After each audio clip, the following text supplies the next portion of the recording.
ये बिल्कुल वैसी बात है कि राहुल गांधी जी ने जो भारत जोड़ो यात्रा शुरू की थी, उस बारे में नरेंद्र मोदी जी बोलने से बच रहे थे।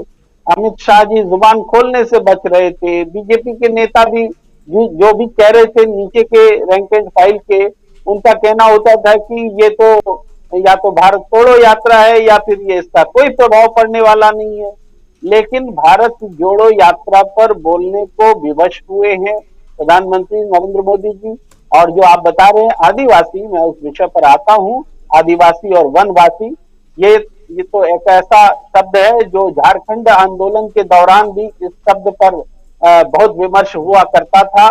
भारतीय जनता पार्टी वनांचल के लिए संघर्ष करना चाहती थी, लेकिन उस वनांचल शब्द को वहां लोकप्रियता हासिल नहीं। झारखंड शब्द ही सबकी जुबान पर था और आखिरकार वो झारखंड ही बना, लेकिन वनांचल बनाने की पूरी कोशिश की गई। तो इसका मतलब है ये एक दर्शन है, ऐसा नहीं है कि ये सिर्फ शब्दों का खेल है। आदिवासियों को लेकर के जो संघ की सोच रही है, वो सोच ये रही है कि भाई इस देश के सनातनी लोग जो हैं वही सबसे आदि पुरुष हैं इस धरती पर, इस भारत की धरती पर। और आदिवासी जो बोले जाते हैं उस बारे में वो या तो चुप रहते हैं या फिर उनको नकारते हैं। तो वनवासी शब्द आदिवासी को नकारने के लिए है। और कांग्रेस, ऐसा नहीं कि कांग्रेस को ये बात पहले से मालूम नहीं। दरअसल कांग्रेस जो है ना, शुरू से इन ऐसी बातों को, आपने जयराम रमेश जी का सुना होगा स्टेटमेंट, तो तुम झूठ बोलना छोड़ दो, हम सच बोलना छोड़ देंगे। ये ये कांग्रेस ने दरअसल इनबिल्ट एक सोच रही है। ये मैं इस पर सहमत नहीं हूं जयराम रमेश जी की बात पर।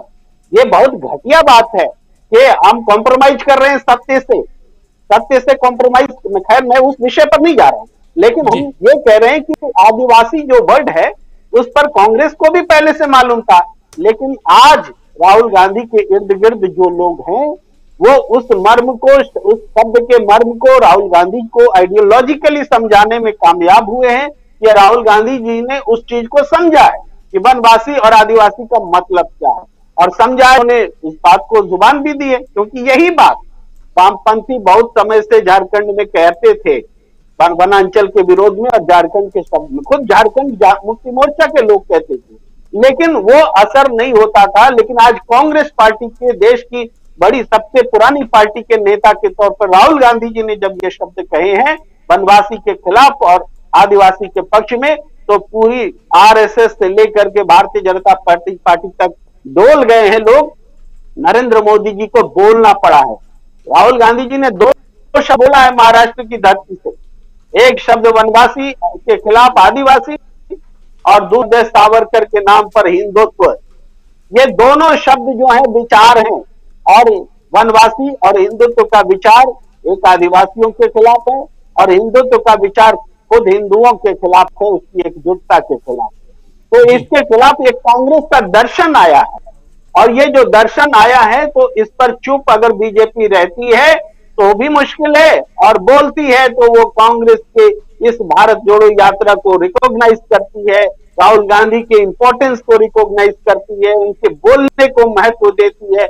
ये बातें हुई हैं और ये बोलना मजबूरी है।